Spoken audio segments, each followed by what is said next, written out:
Eu vou começar com uma noção intuitiva. A gente tem duas estradas diferentes na imagem. A estrada 1 e embaixo a estrada 2. E mais embaixo a gente tem a marca de quilômetro da estrada.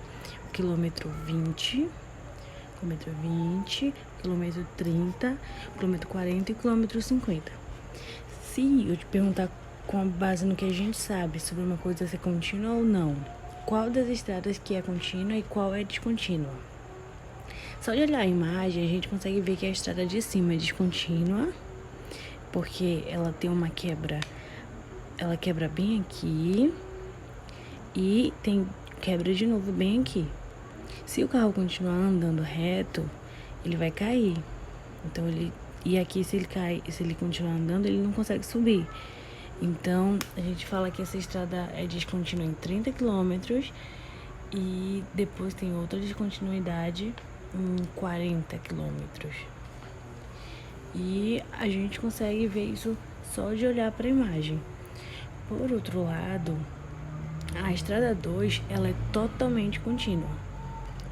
A gente diz que ela é contínua em todos os quilômetros, em todos os valores. Agora a gente vai aplicar isso em uma função.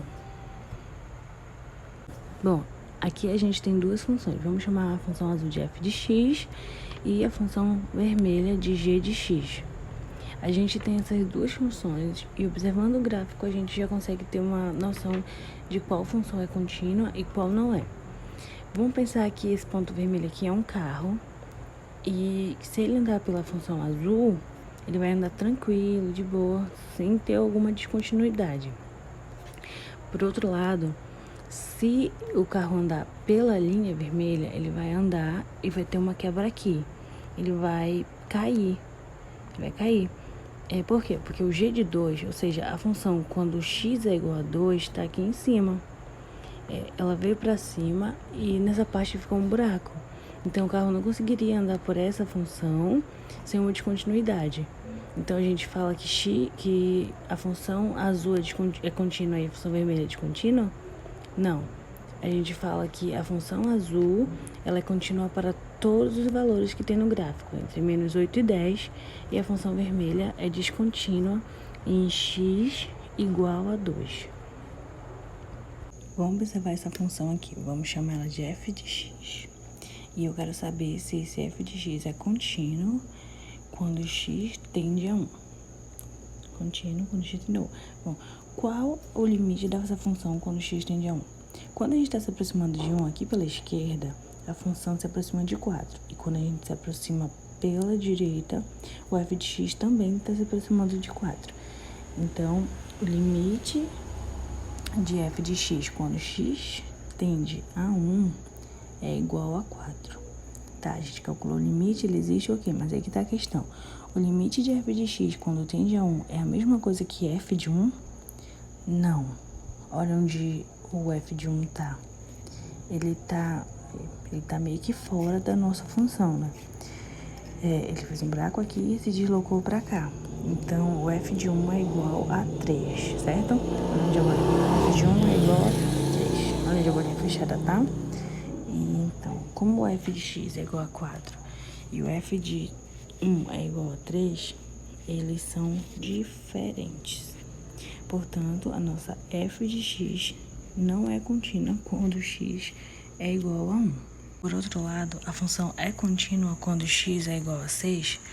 Vamos ver qual o limite da função quando x tende a 6. Quando ele está se aproximando de 6 aqui pela esquerda, a função está se aproximando de 2, tá aqui.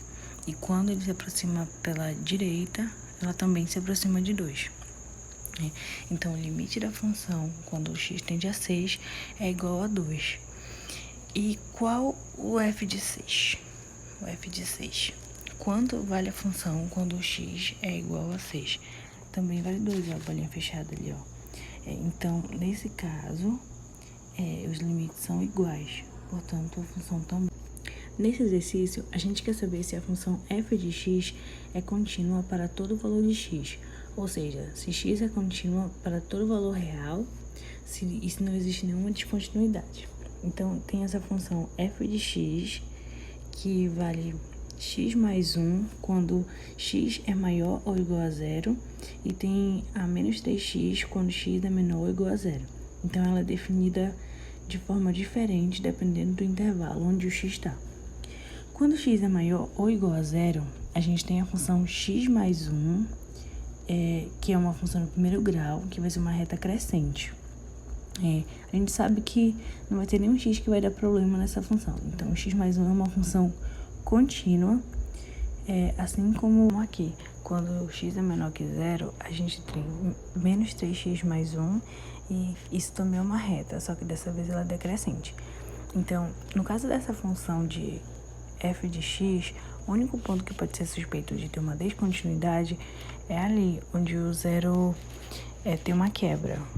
Onde tem uma quebra, na verdade, onde a função muda o comportamento. No caso dela, ela tá mudando ali em zero, né? Então, vamos ver se a função é contínua em x igual a zero. E se for contínua, a gente pode dizer que f de x é contínua para todo x. E se for descontínua, a gente pode dizer que f de x é descontínua em x igual a o limite da função quando o x tende a zero. E depois, quanto vale o nosso f de zero. Vamos calcular o limite de f de x quando x tende a zero pela direita e o limite de f de x quando x tende a zero pela esquerda. Quando o x está se aproximando de zero pela direita, a gente sabe que está ficando muito próximo de zero, só que para valores maiores do que zero. Então, x é sempre maior que zero. A lei que define a nossa função para valores maiores do que zero é a da primeira linha.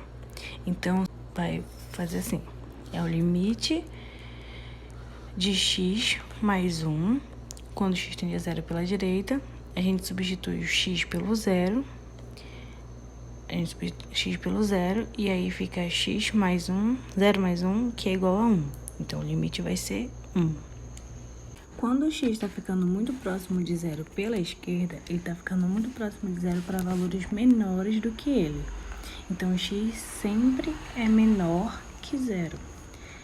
A lei que define a função quando x é menor que zero é a lei da segunda linha ali, menos 3x mais 1.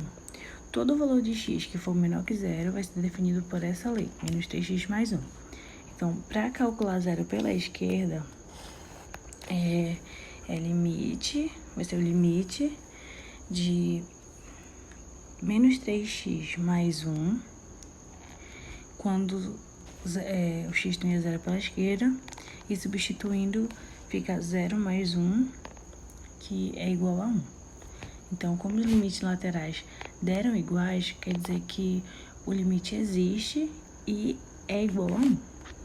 Agora a gente vai calcular o f. Quanto vale a função f de x quando x é igual a zero? Qual a lei que vai definir a função quando x é exatamente igual a zero? É a primeira linha ali, porque ela diz que o x é maior ou exatamente igual a zero. Então, para x igual a zero, a gente vai usar o x mais 1.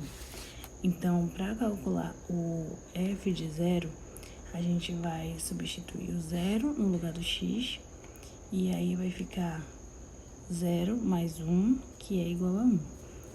Então, como o limite da função quando tende a zero é igual a 1 e o f de zero também é igual a 1, eles são iguais. Portanto, a função é contínua quando x é igual a zero.